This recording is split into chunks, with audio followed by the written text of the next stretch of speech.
ہے یا ایھا الناس اعبدوا ربکم الذی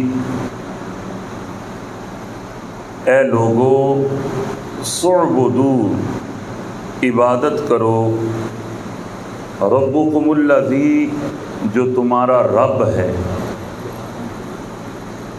پھر آگے ارشاد فرمایا الذی خلقکم جس نے تمہیں پیدا فرمایا، جس نے تمہیں تخلیق فرمایا، والذین من قبلکم اور تم سے پہلے لوگوں کو بھی تخلیق فرمایا، لعلکم تتقون تاکہ تم پرہیزگار بن جاؤ، متقی بن جاؤ، تمہیں تقوی کی جو دولت ہے وہ میسر آ جائے۔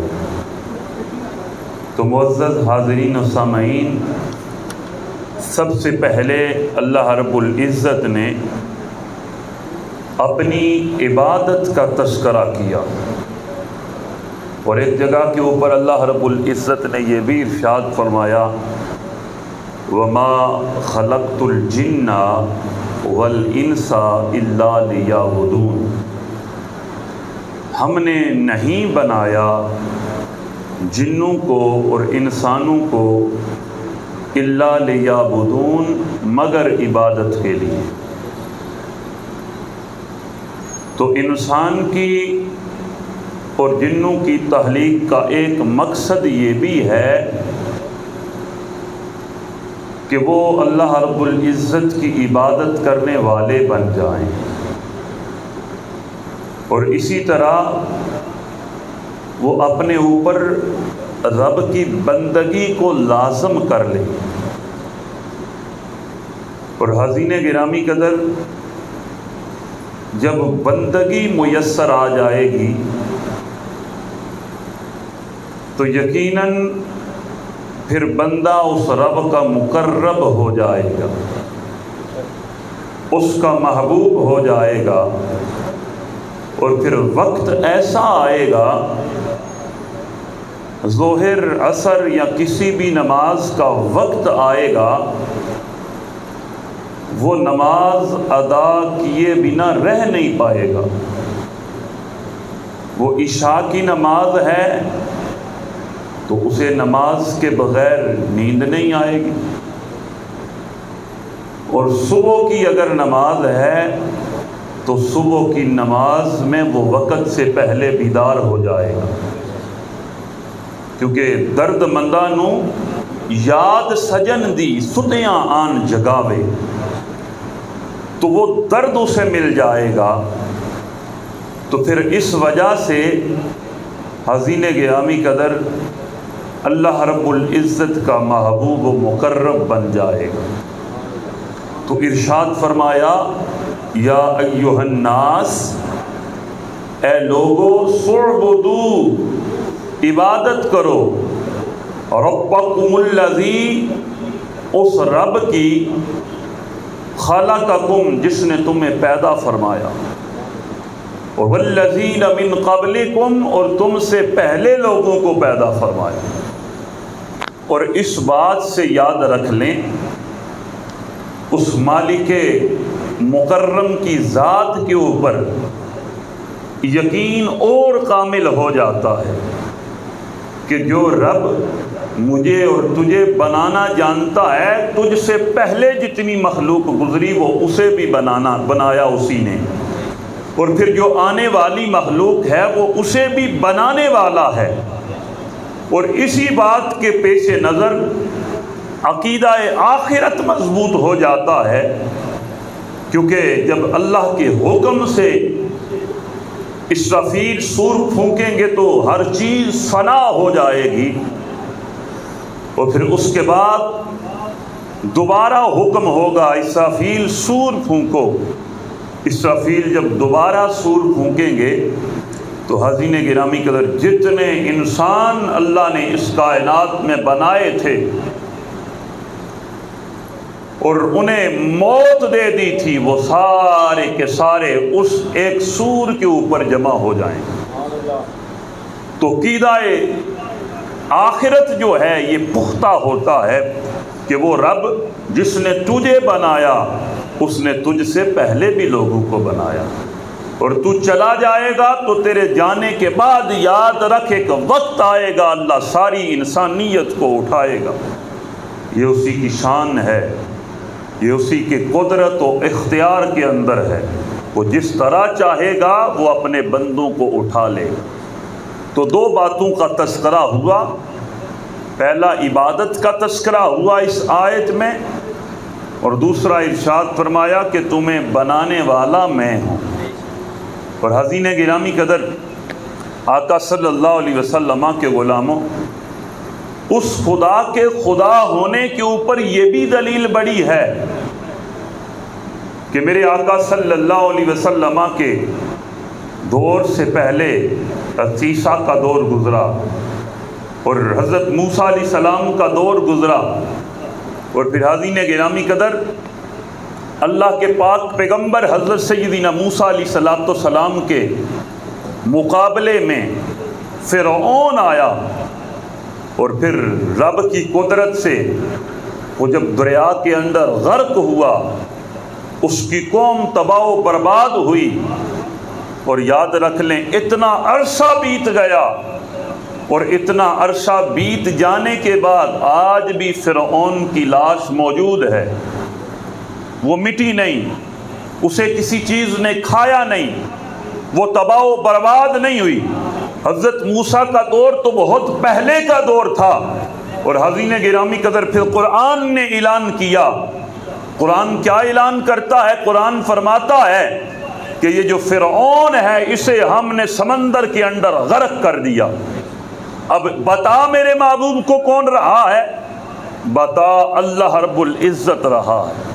تو اس سے یہ پتہ چلتا ہے کہ کوئی بنانے والا ہے اس کائنات کو، کوئی ہے بنانے والا، کوئی ہے اسے چلانے والا۔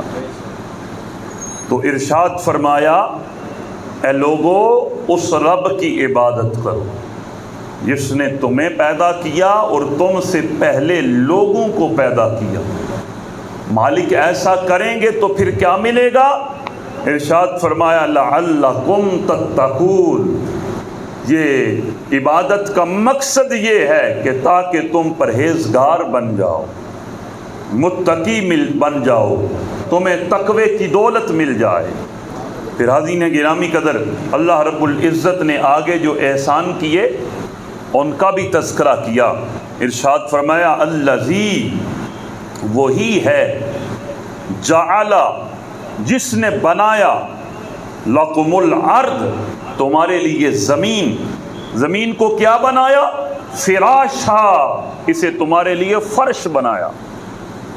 اب حاضرین گرامی قدر حضرت انسان غور کرے، انسان کے آنے سے قبل اللہ رب العزت نے اس کے رہنے کا انتظام فرمایا، اور اللہ رب العزت نے اس کے رہنے کے لیے، چلنے کے لیے، مکانات بنانے کے لیے، اٹھنے بیٹھنے کے لیے اللہ رب العزت نے زمین کو بنایا، اور ارشاد فرمایا اس زمین کو ہم نے فرش اور بچھونا تیرے لیے بنا دیا۔ پھر آگے اللہ رب العزت نے ارشاد فرمایا والسماء بناء، اور ہم نے تیرے لیے آسمان کو چھت بنایا۔ کیسا عظیم چھت ہے یہ!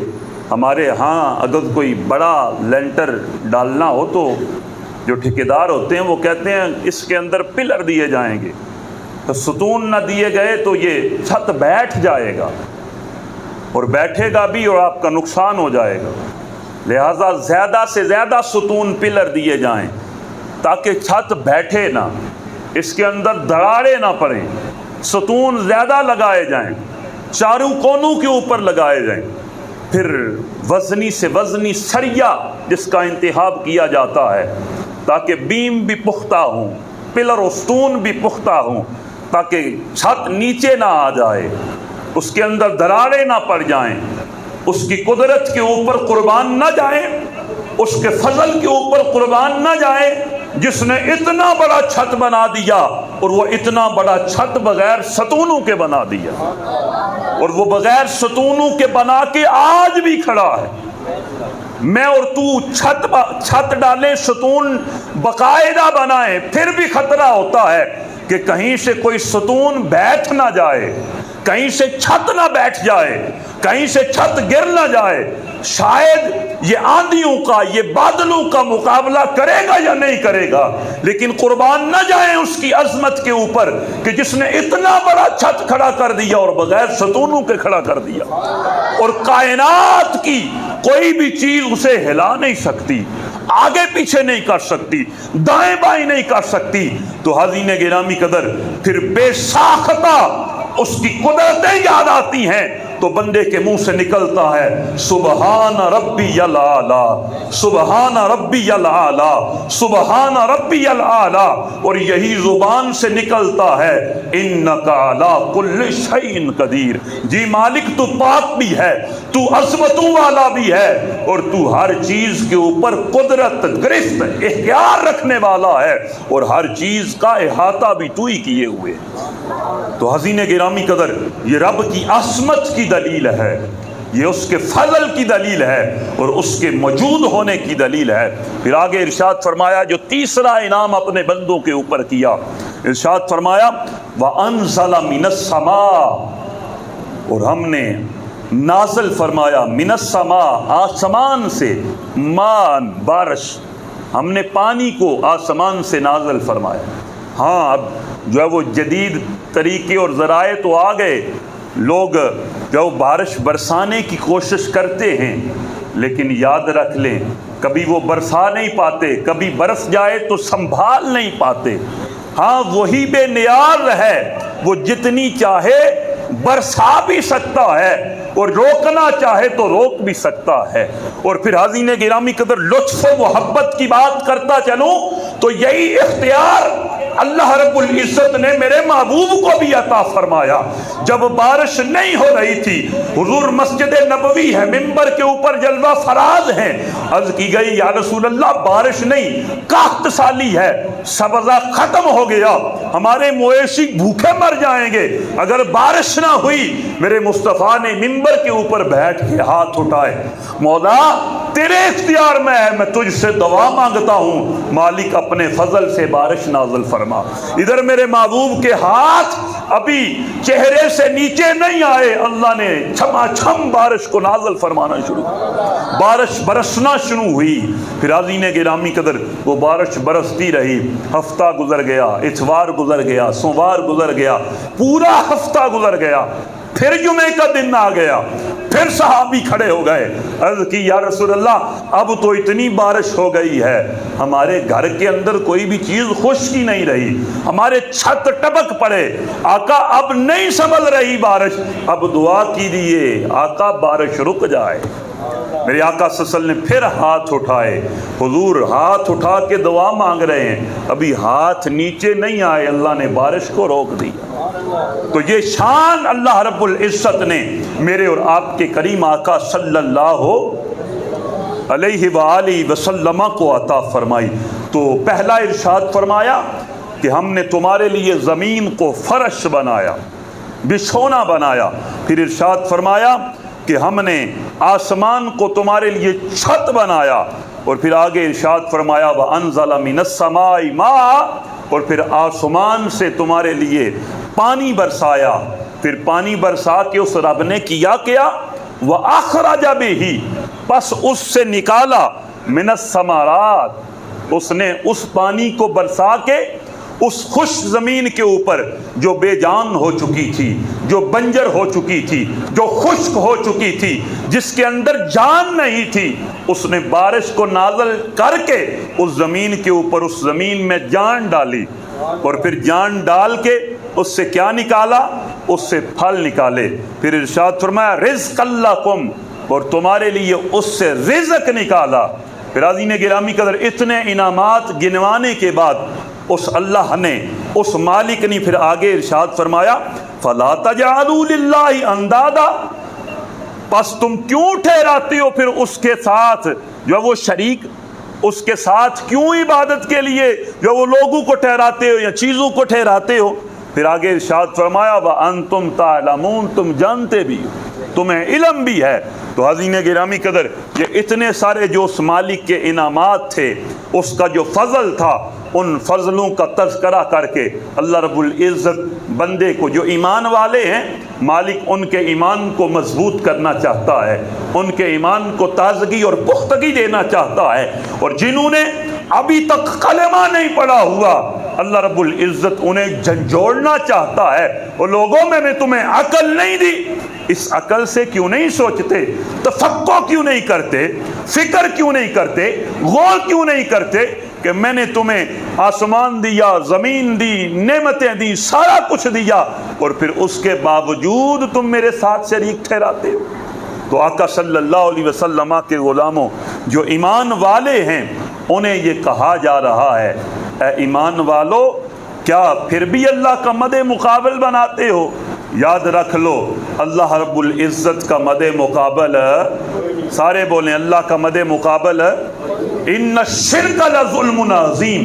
یاد رکھ لے، سارے گناہ جو ہے وہ اللہ کی نافرمانی اور اللہ کی ناراضگی کا سبب ہیں، اور سب سے بڑا جو اللہ کی ناراضگی کا سبب ہے وہ فقط حاضرین گرامی قدر شرک ہے۔ اور میرے رب نے ارشاد فرمایا میں ہر گناہ کو معاف کر سکتا ہوں، لیکن اگر کوئی بندہ میرے ساتھ کسی چیز کو شریک ٹھہرائے، میں اس چیز کو معاف نہیں کر سکتا۔ اس لیے قرآن مقدس کے اندر ارشاد فرمایا ان الشرک لظلم عظیم، یہ جو شرک ہے یہ کیا ہے؟ ظلم عظیم ہے۔ تو حضرین گرامی قدر، دو ہی آیت مقدسہ میں نے آپ کے سامنے پڑھی ہیں۔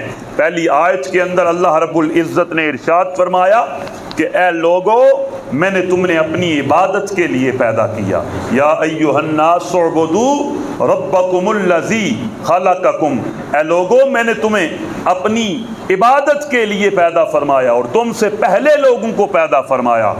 پیدا کرنے کا مقصد یہ تھا، عبادت کا مقصد یہ تھا کہ تم جو ہے وہ متقی بن جاؤ، پرہیزگار بن جاؤ۔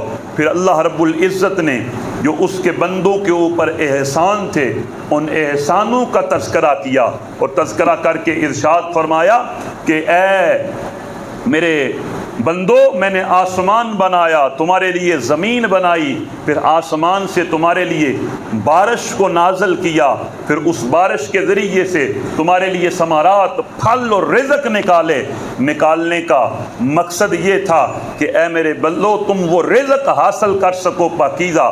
اور پھر ارشاد فرمایا کہ اگلی بات یہ ہے کہ اتنی سارے انعامات کے بعد تم کیا کرتے ہو؟ میرے ساتھ جو ہے وہ شریک ٹھہراتے ہو، میرا مد مقابل کھڑا کرتے ہو۔ یاد رکھ لو، اس رب کا مد مقابل